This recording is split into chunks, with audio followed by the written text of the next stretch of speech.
रास्तार एते लाइटिंग देखिए ଆପଣ ଜାଣିପାରୁଥିବେ ନା ନିହାତି କିଛି ପୂଜା ପର୍ବ ଅଛି। ୟେସ୍ ଆପଣ ଠିକ୍ ଭାବିଛନ୍ତି। ଆମେ ଦଶହରା ବୁଲିବାକୁ ଆସିଛୁ। ଖାଲି ବୁଲିବାକୁ ନୁହଁ, ବୁଲି ସାରିଲା ପରେ ଆମେ ଟିକେ ଗାଡ଼ି ପୂଜା ବି କରିବୁ ଆଜି। ଆଜି ନବମୀ, ସୋ ଆମେ ଭାବିଲୁ ଆଜି ଆମେ ବୁଲେଟ୍ଟିକୁ ପୂଜା କରିଦେବୁ। ସେଥିପାଇଁ ଆମେ ପୂଜା କରିବା ପାଇଁ ପୂଜା ଜିନିଷ କିଣିବାକୁ ଚାଲି ଆସିଲୁ। ଏଇଠି ଆମର ସବୁ କିଣାକିଣି ସରିଗଲା। ଏବେ ଆମେ ଯାଉଛୁ ମାଆଙ୍କ ପାଖକୁ ଗାଡ଼ି ପୂଜା କରିବାକୁ। ଆପଣମାନେ ମୋ ସର୍ଟସରେ ଦେଖିଥିବେ ଆମେ କେମିତି ଗାଡ଼ି ପୂଜା କଲୁ। ଆଜି ଯେହେତୁ ନବମୀ, ଗାଡ଼ି ପୂଜାରେ ଏତେ ଭିଡ଼ ନଥିଲା, ତ ଆମେ ଆରାମରେ ଆସିକି ମାଆଙ୍କ ଦର୍ଶନ କରିକି ଗାଡ଼ି ପୂଜା କଲୁ। ନନା ବହୁତ ହି ବଢ଼ିଆ ଭାବରେ ପୂଜା କଲେ, ଆଉ ଆମକୁ ବହୁତ ହି ଭଲ ଲାଗିଲା। କାଲି ପ୍ରାୟ ଦଶହରାରେ ସମସ୍ତେ ପୂଜା କରିବେ, ଆଉ କାଲି ବହୁତ ହି ଭିଡ଼ ଥାଏ। ସେଥିପାଇଁ ଆମେ ଆଜି ଗୋଟେ ଗାଡ଼ି ପୂଜା କରିଦେଲୁ, କାଲି ଆଉ ଗୋଟେ କରିବୁ। ଏଇଠି ନନା ପୂଜା କରୁଛନ୍ତି, ଆଉ ମୁଁ ଚେଷ୍ଟା କରିଛି ପ୍ରାୟ କ୍ଲିପ୍ ଗୁଡ଼ାକ ନେବାରେ। ନନା ମାଆଙ୍କ ପାଖରେ ସବୁ ଭୋଗ, ଦୀପ, ଧୂପ ସବୁ ଲଗେଇକି ଏଠି ଆସିକି ଗାଡ଼ି ପାଖରେ ତାକୁ ପୂଜା କଲେ। ମୋତେ ତ ବହୁତ ହି ଭଲ ଲାଗିଲା। ଏବେ ନନା ନଡ଼ିଆ ପିଟୁଛନ୍ତି, ଆପଣ ଦେଖିପାରୁଥିବେ। ଆକ୍ଚୁଆଲି ଗାଡ଼ି ପୂଜାରେ ସବୁଠୁ ଇଣ୍ଟରେଷ୍ଟିଂ ପାର୍ଟ ଥାଏ ଲେମ୍ବୁ ଚପା, ଯେଉଁଟାକି କ୍ଲିପ୍ଟା ମୁଁ ଟିକେ ମିସ୍ କରିଦେଇଛି, କାହିଁକିନା ମୁଁ ଟିକେ ବ୍ୟସ୍ତ ଥିଲି ସେତେବେଳେ ପୂଜାରେ। ଆଉ ମୁଁ ଚେଷ୍ଟା କରିଛି ଟିକେ କ୍ଲିପ୍ ନେବାରେ।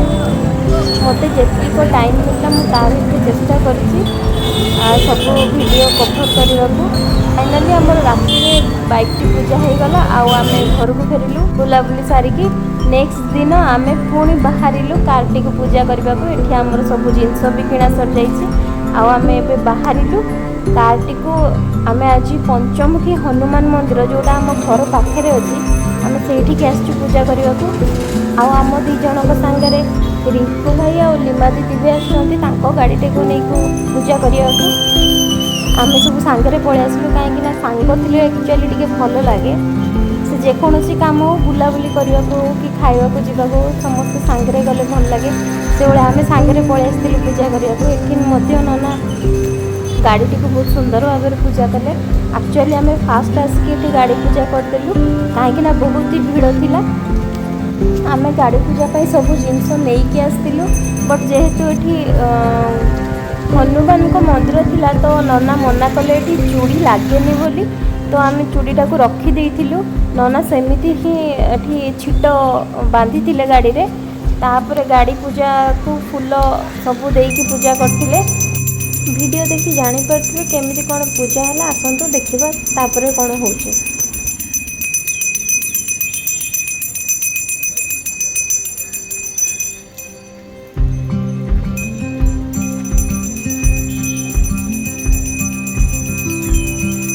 ଏଇଠି ଆକ୍ଚୁଆଲି ନନା ନଡ଼ିଆଟିକୁ ମୁଣ୍ଡରେ ଛୁଆଇଁ ତାପରେ ତାକୁ ବାଡ଼େଇବାକୁ ନେଲେ। ଭଲ ଲାଗିଲା। ଆକ୍ଚୁଆଲି ଯେତେବେଳେ ପୂଜା ଠିକ୍ ବିଧିରେ ହୁଏ, ସେତେବେଳେ ବହୁତ ହି ଭଲ ଲାଗେ।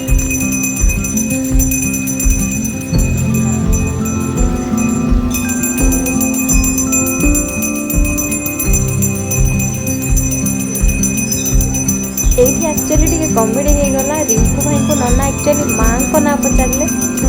ମା ମାନେ ଏଠି ଥିଲା ସ୍ତ୍ରୀଙ୍କ ନାଁ କହିବାର, କିନ୍ତୁ ରିଙ୍କୁ ଭାଇ ଏଠି ତାଙ୍କ ମାଆଙ୍କ ନାଁ କହିଦେଇଥିଲେ।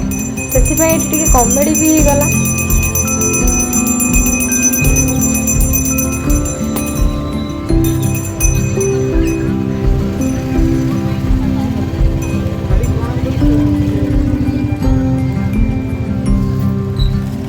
ନନା ପୂଜା ସାରି ଦେଇଥିଲେ, ବାକି ସେ ସ୍ୱସ୍ତିକ ଆଉ ଓମ୍ କରିବାକୁ ଭୁଲି ଯାଇଥିଲେ। ସେଥିପାଇଁ ସେ ଆଉ ଥରେ ପଛରେ କଲେ।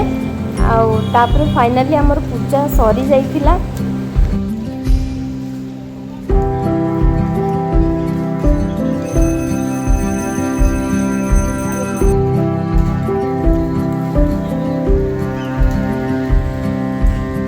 ଏମିତି ଆଗରୁ କହିଛି, ମୁଁ ପୂଜାରେ ଇଣ୍ଟରେଷ୍ଟିଂ ପାର୍ଟ ହେଉଛି ଲେମ୍ବୁ ଚୋପା। ଏଠି ଦୁଇଟା ଯାକ କାର୍ ଦେଖନ୍ତୁ ଏକା ସାଙ୍ଗରେ ଲେମ୍ବୁ ଚୋପା ହେଇଥିଲା, ଯେଉଁଟାକି ମୁଁ ଡିଷ୍ଟାନ୍ସରୁ ଭିଡ଼ିଓ ନେଲି। ମୋତେ ବହୁତ ହି ଭଲ ଲାଗିଲା। ତାପରେ ଫାଇନାଲି ଏଇଠି ଆମ ପୂଜାଟି ଶେଷ ହେଲା। ତାପରେ ଆମେ ଗଲୁ ଠାକୁରଙ୍କୁ ଦର୍ଶନ କରିବା ପାଇଁ, ଯେଉଁଟାକି ଆମେ ପଛରେ ଗଲୁ ହନୁମାନଙ୍କ ଦର୍ଶନ କଲୁ। ବହୁତ ହି ଭଲ ଲାଗିଲା।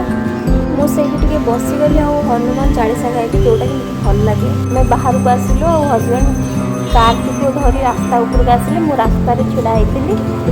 ତାପରେ ଗାଡ଼ିରେ ବସି ଆମେ ଘରକୁ ବାହାରିଲୁ। ଆଜିର ବ୍ଲଗ୍ଟି ଆପଣ କେମିତି ଲାଗିଲା କମେଣ୍ଟ କରିବେ। ରହିଲି, ଜୟ ଜଗନ୍ନାଥ।